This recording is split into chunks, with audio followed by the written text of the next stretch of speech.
जय हिंद दोस्तों।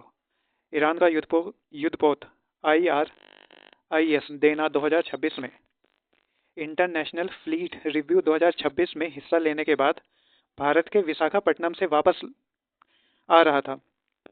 यह जहाज इंडियन ओशन में श्रीलंका के दक्षिण तट के पास पहुंचा, तभी अमेरिका की पनडुब्बी ने उस पर हमला कर दिया।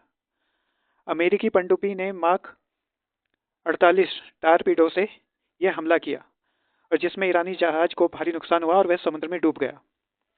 समाचार एजेंसी रॉयटर के अनुसार लगभग 80 सैनिकों की मौत हो गई है, लेकिन अमेरिका ने अभी तक आधिकारिक रूप से मृतकों की संख्या नहीं बताई है। ये टॉपिक यूपीएससी के लिए बहुत ज़्यादा इंपॉर्टेंट हो जाता है और भारत की सबसे बड़ी इसमें दुविधा होती है कि क्योंकि भारत की जो समुद्री क्षेत्र सीमा है और जो भारत की क्षेत्रीय सीमा में के पास ये घटना हुई है, इसे समझते हैं। ये UPSC GS paper 2 IR international relation से संबंधित मुद्दा है। इसमें समुद्र के कानून पर संयुक्त राष्ट्र सम्मेलन में कहा गया है कि अंतर्राष्ट्रीय जल क्षेत्र में सभी जहाजों को निर्दोष मार्ग का अधिकार है, यानी समुद्री मार्ग का सभी देशों को जहाज का अधिकार है। लेकिन अमेरिका का यह हमला अंतर्राष्ट्रीय कानूनों का उल्लंघन माना जाएगा। क्या शक्तिशाली देश अब अंतर्राष्ट्रीय संस्थाओं को दरकिनारे कर रही हैं? यह जंगल राज की ओर इशारा कर रहा है कि जो शक्तिशाली देश हैं वो अंतर्राष्ट्रीय संस्थाओं को कुछ नहीं समझ रहे हैं और इसमें भारत के लिए भी दुविधा है। भारत की सागर नीति पर संकट है क्योंकि मोदी का जो भारत सरकार है, जो हमारे पीएम मोदी हैं, उनका विजन है security and growth for all in the region. जो हमारी सरकार है, जो हमारे पीएम मोदी हैं, उनका विजन है। तो इस पे फिर चुनौती क्या बनती है?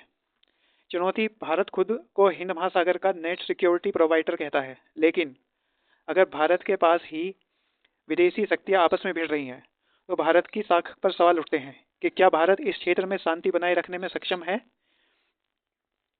और ये भारत की ऊर्जा सुरक्षा और अर्थव्यवस्था यानी जीएस पेपर 3 से भी संबंधित है। इसमें भारत की जो जरूरत ऊर्जा जो क्षमता है भारत की, वो 80% कच्चा तेल समुद्री मार्ग से ही आयात करता है। इस तरह के हमलों में समुद्री जो बीमाएं हैं वो महंगे हो जाएंगे और जो भारत की सिक्योरिटी है उसके लिए भी सवाल है। तो इस तरह जो हमले, अगर समुद्री बीमाएं जो होंगे तो उनसे पेट्रोल डीजल का दाम बढ़ेगा, अंततः देश में मुद्रास्फीति बढ़ सकती है। और भारत की रणनीतिक स्वायत्ता क्या क्या है? ये यूपीएससी इंटरव्यू के पॉइंट ऑफ व्यू से ईरान से हमारे जो संबंध है, चार बार जो बंदरगाह है उसका हम उपयोग कर रहे हैं, उसमें काफ़ी इन्वेस्टमेंट भी भारत सरकार द्वारा किया गया है, जो कि उत्तर दक्षिणी परिवहन गलियारे के रूप के लिए बहुत ही ज़्यादा जरूरी है। यह INSTC